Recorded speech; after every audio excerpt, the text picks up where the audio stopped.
इस देश में अंग्रेजी बोलने वालों को शर्म आएगी, ऐसा समाज का निर्माण अब भी नहीं। Everybody is laughing, eating together, and they're सब having. दोस्त हैं। सब दोस्त हैं, सब दोस्त। अगर आप किसी भी पार्टी के प्रति बायस्ड नहीं है, बायस्ड इन द सेंस कि मैं एकदम से अंधा विश्वास करता हूँ बीजेपी के ऊपर, मैं एकदम अंधा विश्वास करता हूँ कांग्रेस के ऊपर, अगर आप ऐसे नहीं है, ऐसे व्यक्ति नहीं है, तो this video is for you.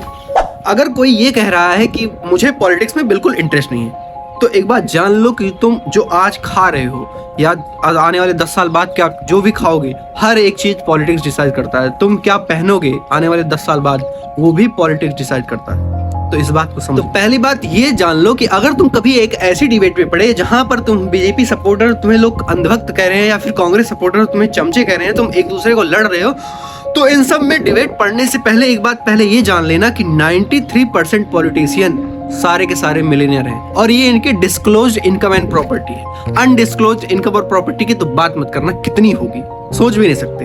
तुम्हारे सामने एकदम कुत्तों की तरह एक दूसरे से लड़ेंगे कि मैं देश को बचाऊंगा, कैसे करते हैं, मुझे वोट दो, मैं बताऊंगा, इसको कुछ नहीं पता, ये वो बहुत सारी डिबेट करेंगे आपस में ही, कितनी सारी एक दूसरे के ऊपर बहुत इल्जाम लगाएंगे, पर उसके बाद ही मीटिंग खत्म होने के बाद एक दूसरे के साथ गप्पे लड़ाते मिलेंगे। कंगना रनौत की वो बात याद है? आपने बोला था कि बॉलीवुड वाले फ्रेंड्स नहीं हो सकते, पॉलिटिक्स में फ्रेंड्स बने? यार पॉलिटिक्स में तो हद है फ्रेंडशिप्स की। क्यों हद है? मतलब अच्छी बात है कि बेकार बहुत फ्रेंडशिप है कि बिल्कुल फ्रेंडशिप नहीं है। So what I was shocked to see, okay, when you are in that area where the parliament is, you know, they're fighting for everything. चाहे किसी को कुछ चाहिए, किसी को अपने क्षेत्र में कुछ चाहिए. There are so many, you're representing people, and कहीं के representative हो, so you have a lot of demands or lot of shouting, screaming, ministers के साथ fight, opposition के fight, ये सब होते हैं. As you come out of that hall into the canteen, the scene totally changes. Everybody is laughing, eating together, and they're having. सब दोस्त हैं। सब दोस्त हैं, सब दोस्त।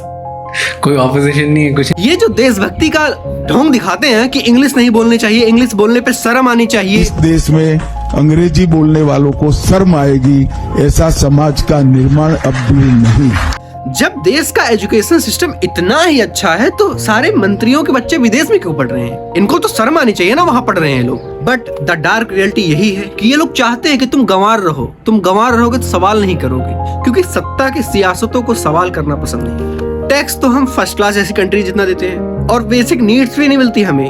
मतलब जो लोग टैक्स भी देते हैं, ऐसे बड़े बड़े लोग टैक्स देते हैं तो उनको कोई लाभ मिलता भी नहीं है। वो कभी प्राइवेट हॉस्पिटल, हमेशा हॉस्पिटल जाएंगे प्राइवेट वाले, उनको सरकारी हॉस्पिटल से मतलब नहीं है।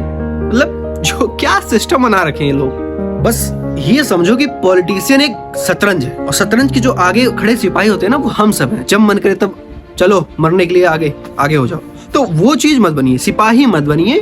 बिल्कुल अंधों की तरह विश्वास मत करिए कि हाँ मैं अब इसी पार्टी को चाटूंगा, इसी पार्टी का हूँ, ये मत करिए। और यहाँ तक देख लियो तो किसी ऐसे व्यक्ति को भी भेज देना जो एकदम से किसी पार्टी के प्रति बायस्ड है कि मैं बस इसी पार्टी को वोट दूंगा, इसी पार्टी के लिए पूरा जन्म ही अपना पूरा जीवन न्यौछावर कर दूंगा। ऐसी गलती मत करे। उसको मतलब सोचो एक बारी कि जो ये कहते हैं ना कि शर्म आनी चाहिए तुम्हें इंग्लिश बोलने में, तो एक बार इसको भी सोचो कि ये क्यों कह रहे हैं इस बात को। ये भी तो इसमें भी तर्क होना चाहिए। हाँ क्यों कह रहे हो भाई, मुझे शर्म क्यों आनी चाहिए? तो इसका मतलब तुम्हें तो मर जाना चाहिए शर्म के। तुम्हारे बच्चे तो विदेशों में पढ़ रहे हैं, तो ये भी तो होना चाहिए। तो क्वेश्चनिंग तो होती नहीं है पहली बात तो, किस चीज को क्वेश्चन आउट करो कि हाँ तुमने ऐसे बोला क्यों। तो अंधों की तरह विश्वास मत करो। बाकी जय हिंद, जय भारत।